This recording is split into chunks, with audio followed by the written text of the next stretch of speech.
An individual's overall identity consists of numerous component identities, such as race, gender, or sexual orientation. Each of these identities possesses a different degree of salience, which can be influenced greatly by situation and context. In the same way, the context of music making may affect which aspects of an individual's identity he or she regards as most salient. On the flip side, the salience of identities may also affect how they do or do not show up in music. Which aspects of identity do music makers intend to reveal in their music? What do they want their music to speak to? And how much meaning is attached to this music?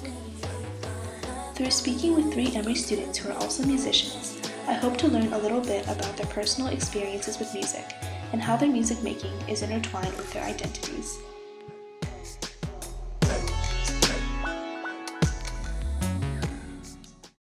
Check. Mic check. 1 2 1 2.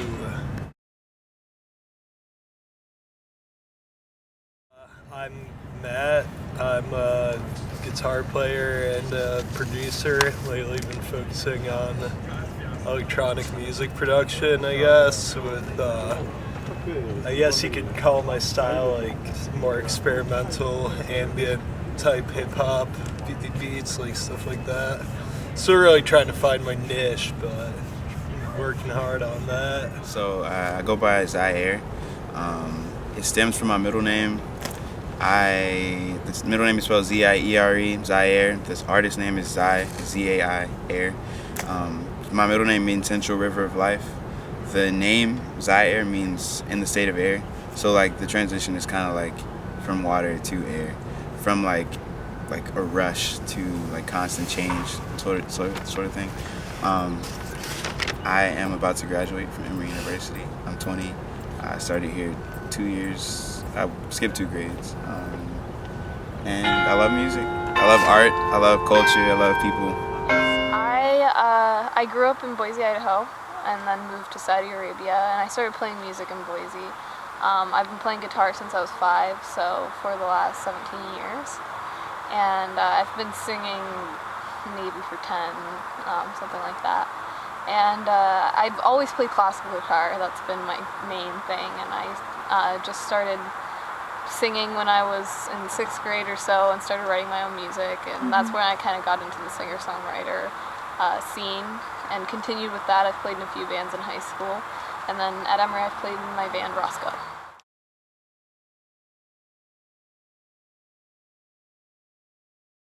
Keyword psychedelic and grooves. I'm of the conviction that all great music is inherently psychedelic. Like there has to be, something that just transports you almost to, a different sort of mind state in music. I guess that's what I really like.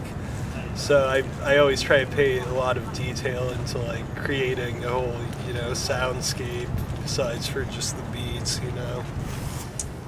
I would say transparent. Love influence, just like kind of my ideals about love. Not necessarily like, ooh baby, but I would say more mature. I would just say like my outtakes on what love is, what love could be, my experiences with it. And that's kind of anything, even if I'm not talking about a relationship, it's just like people in general. I usually relate ideas back to that because I feel like that's what I want to do most at my foundation as a person. Mm-hmm. So yeah, but that's like the idea of it. The actual sound, it's soul, it's jazz, there's R&B. It's described as new wave R&B, but like it's influenced by soul, jazz, even like classical to an extent. I would describe it, I play lots of different types, but I would describe it as kind of folky rock. I hope that there's an influence of blues in there because I really like blues, but I guess I couldn't really say about my own music. But yeah, folksy rock, kind of like that. And then I play a lot of other stuff on guitar separately.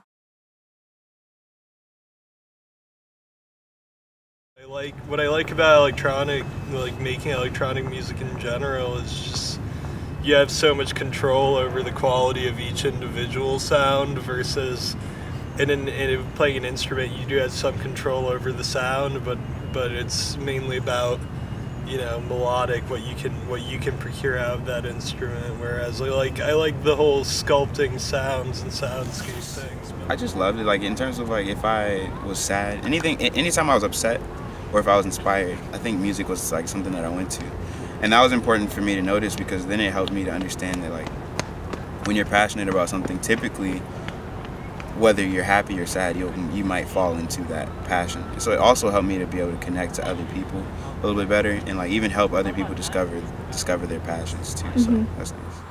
I guess they're relaxing. I like playing heavy rock music. It's really fun, and that's kind of what the band I'm in right now is more heavy, and that's really fun for me. But when I'm writing, like from myself, it's more of the experience for me is more of a relaxing, calming one, and that's kind of what draws me to the music that I play. And it's also emotional, which is why I like blues because it's very raw. I try to incorporate that. I don't know if I succeed.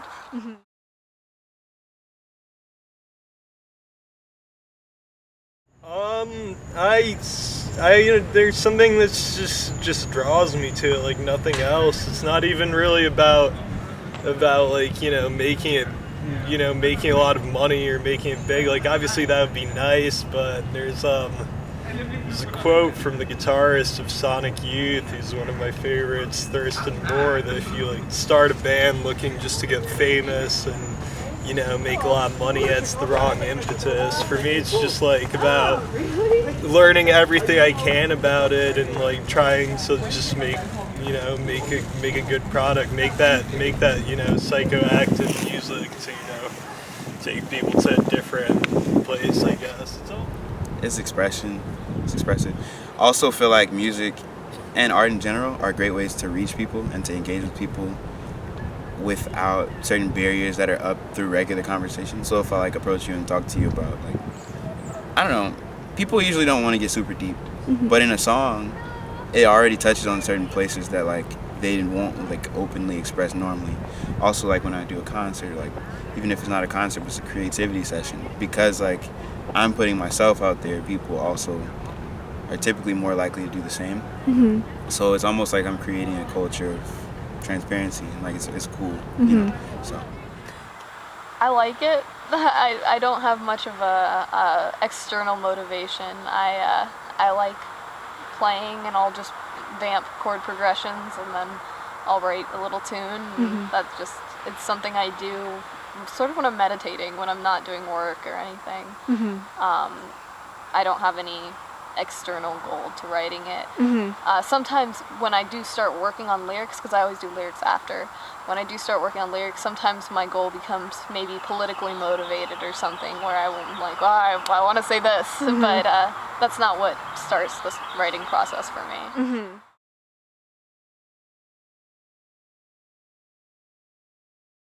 Well, that's hard. I don't know. I think I view it more abstractly. Like I don't try to go out with it saying something about me. I'm maybe more saying something about music as the interrelation of genres, or like I don't know, using specific sound sources to incorporate in it and stuff like that. But I don't know, I think the personality comes out regardless of how you do it. Like, I guess I've never really thought about that. I don't, I like the interaction that the musician has with their audience, and I want that to be a big part of my music, but I've never really thought about what I'm conveying to the audience very much. I'm just kind of playing and enjoying it. But I guess I would want my music to say that I'm a peaceful person, I guess, and maybe get people to think more deeply than they do on a regular basis.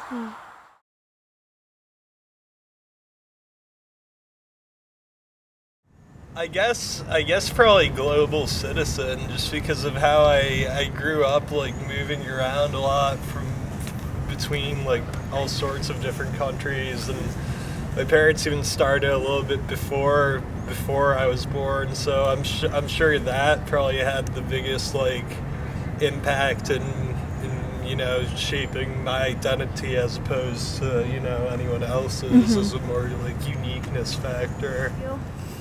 I'm a person. first. Like, I'm black. I'm also Choctaw, Cherokee, Dutch, Irish, French, and like I can say that in a room. I mean, the black side of me is also, it's like Swahili. A lot of people, it's weird because when I say things like that, people are like, oh no. Like, I'm like, okay, well, you can say that, but it's, So on the race end, like, I mean, that's big because it also helped me to be able to connect to a lot of people, just in general. Though this isn't necessarily identity in terms of how we normally look at it. I went to 13 schools. I moved all around the country a lot, and I lived outside the U.S. as well. Mm-hmm. And that's a big part of my identity. That's not something I can say like, oh, this is. But that also shaped how I was able to relate to people, like even adapt to certain environments. So that's probably one of the biggest parts. I would say I also had a background. Certain people in my family were very religious. Especially, like, I would consider my grandmother, who's like my best friend. She's a devoted Christian. My stepfather's Muslim. My mom's, she's kind of just believes in love. My dad is a Christian. So, I mean, I was raised around different sort of backgrounds. And for me, I think I do believe in, in God, and I believe in, like, love, and I believe in... I have my personal, like, faith beliefs, and they definitely shape my identity in terms of, again, like, even going back to, like, my music and, like, how those different things come out. So a big part of it was also the fact that I was exposed to different socioeconomic statuses or whatnot. For instance, like, I'm the only child between my two parents, my biological parents. They had me while they were in school. So they were students, obviously. They weren't broke. But they divorced, remarried, both have 4 kids. So I'm the oldest of 9. And because of that, anytime they had financial stress or like health or anything, it didn't matter what it was, I was kind of the child that was like sent away. That's like explains kind of the moving. So because of that, sometimes I live with cousins who are like not as fortunate, or like I would live with people who were more fortunate. Like sometimes I lived in like what you would consider like $1 million home, and sometimes I lived in places that were like not anything really, not worth anything, but it made me appreciate a lot. It made me appreciate like when I had, and it made me appreciate when I didn't. But sometimes even when I didn't, I appreciated the experiences that I had more than like when I had certain things. Just because, like, I mean, I might have had more fun. The people in the community might have like understood like the value of certain things just in a different way.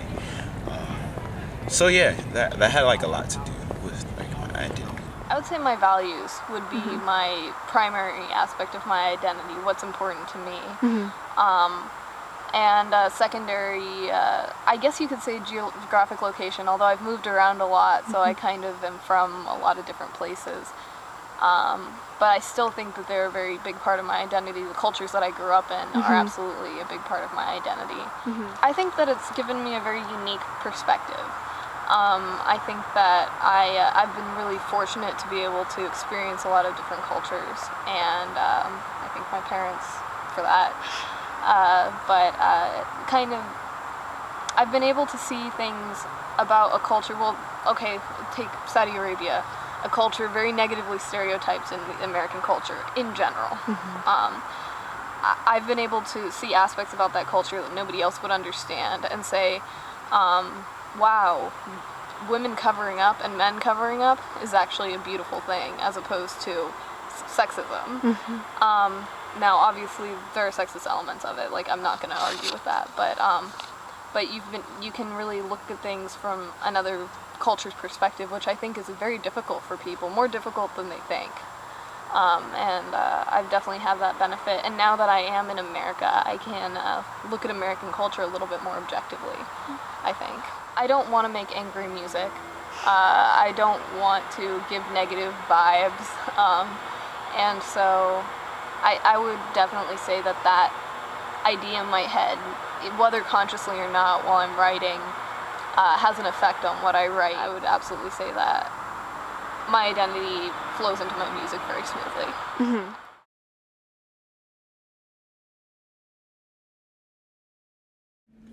Yeah, so there's like a couple categories. One is like, oh, they're tortured souls. Like people who create like honest music that connects to a lot of people. They typically say like, oh, they just had terrible lives. That's why like a lot of people, they say that they're like strung out, they end up on drugs or like killing themselves or something like that. like they're high stress. But then there's also the side that they say that's just the entertainers, and they're kind of like fake, they're attention whores. I think I fall on the side where it's like they say we're the tortured souls.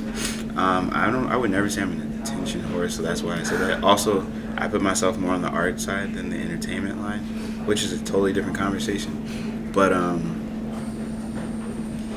yeah, I know a lot of musicians who struggle, and they go through a lot of different things, almost as if it's like for the sake of other people.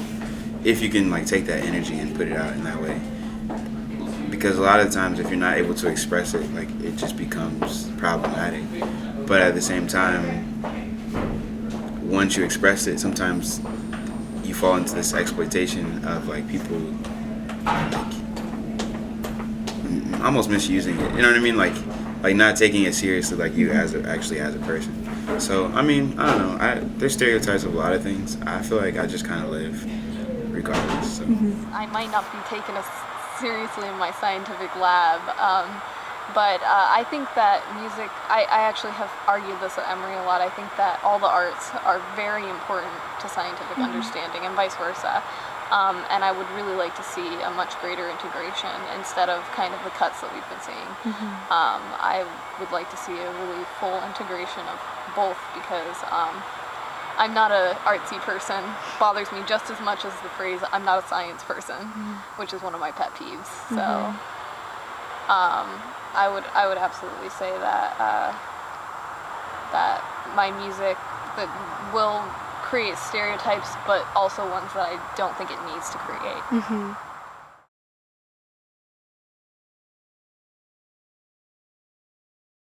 Yeah, I'm sure that's somewhat, yeah, that's somewhat one of my personas in which like other people will view me. Like it really depends on our relationship. Like, I'm getting together a band now, and for example, I have a drummer who I don't really hang out with. Their relationship is just drummer and guitarist. So that aspect, yeah, that would be my persona. But yeah, I'm sure virtually like most people who I'm friends with, like that does come across the mind like as one of a defining thing, for better or for worse. Yes. It's usually one of the first things I bring up in conversation if I'm like getting to know somebody. Most people that are important to me now, they met me playing music. I was either playing the piano or playing the guitar, and I think that most people would identify me as that, and certainly myself, I would. I just love it more than almost anything else. Like it's just supremely beautiful, organized sound. Like it's math and magic. And the keyword is magic here. Like I can't go a day without listening to music now. I even can't go a day without making music. So just do it. You know what I mean? If you want to do something, do it.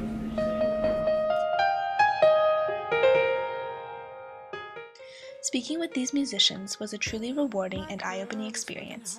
When I began this project, I predicted that all three musicians would mention race, gender, religion, or socioeconomic status as the aspect of their identity that is most salient in either their music or in their daily lives. Needless to say, I was surprised when all three mentioned something completely different than what I had in mind: their changes in environment and their experiences with different cultures and locations. To a degree, I had originally framed my questions in the context of a specific answer that I had in mind, but more often than not, I was surprised by the answers that my questions yielded. This contrast shed light on the differences between their perspectives as music makers and my perspective as a music consumer. However, when all is said and done, no matter your identity or your perspective, you can't help but be touched by their absolute love for their art. 2 foolish for issues, 3 good thoughts 'cause I hear you. A lifetime of love, girl, I give you what you want. My lady's in a class of her own. This woman's putting me to the test. My sister knows she always set the tone.